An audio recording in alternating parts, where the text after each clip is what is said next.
ఈ నెలాఖరుతో తెలంగాణ అసెంబ్లీ సమావేశాలు ముగిసిపోతాయా? సభలో చర్చించాల్సిన ప్రజా సమస్యలు అయిపోయాయా? ఇంకా చర్చించాల్సినవి ఏమీ లేవా?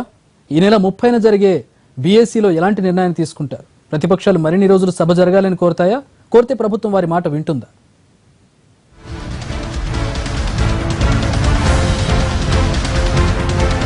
తెలంగాణ అసెంబ్లీ సమావేశాలు 21 పని దినాలు సభ జరిగేలా ప్లాన్ చేసింది సర్కార్. కానీ బీఏసీలో మాత్రం 12 రోజుల వరకు షెడ్యూల్ ఖరారు చేసింది.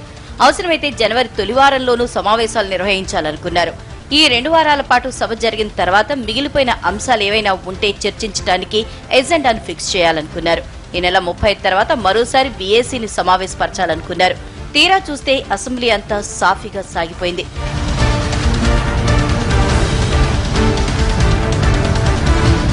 ఇప్పటి వరకు రాజకీయాల్ని హీటెక్కించిన నైమ్ ఎన్కౌంటర్ కేసు, మిషన్ భగీరథ, రోడ్లు, భవనాల శాఖల అంశాలన్నింటిపైన చర్చ ముగిసింది. ఇక 4 రోజుల్లో ఎజెండా ముగిస్తే వాట్ నెక్స్ట్ అన్నట్లు ఉంది వ్యవహారం.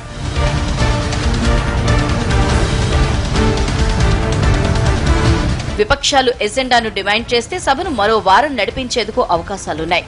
అయితే విపక్షాలు చర్చించదగ్గ అంశాలేంటనేది ఇప్పటి వరకు ఫైనల్ చేయలేదు.